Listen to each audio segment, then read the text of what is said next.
I like listening to older people because just sometimes it's like a delight. I'm just listening to what they say. I'm just listening to what they're trying to impart. Sometimes, a lot of times it's wisdom. A lot of times it's just them introducing another perspective to you about something. Maybe if you guys are sharing a space, sharing a time or a moment, then they'll just give you a different perspective. And that's always a blessing when you just, someone can just open that POV for you.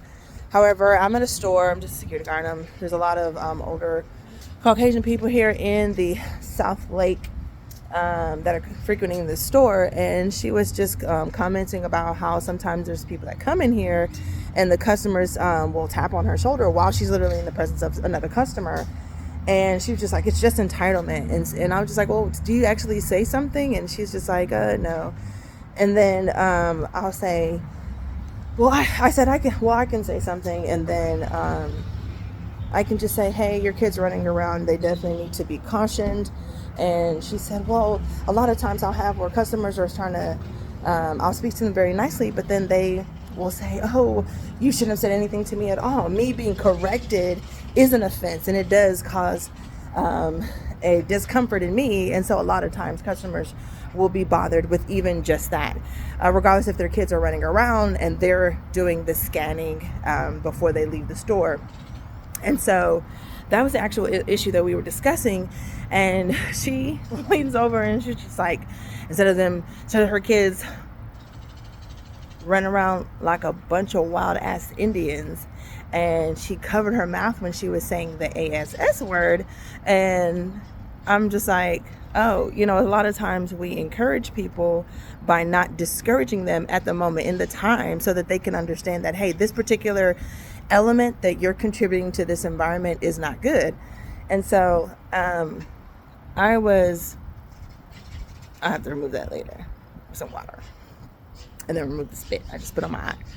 And so I feel as though when I corrected her and said, hey, you mean just something else that is highlighting this negative experience? And she's like, yeah, and it was important that I communicate to her, or get her to find on her own in that conversation that, hey, you using that particular phrase moving forward isn't good. Like, you might need to drop it right here and right now, away from your existence, like separate yourself from it. And so as soon as I could, I was just like, you mean just running around, just unleashed, and she unhinged, and I was using these terms so that she could understand that there is vernacular there is a term in the English language that we can utilize.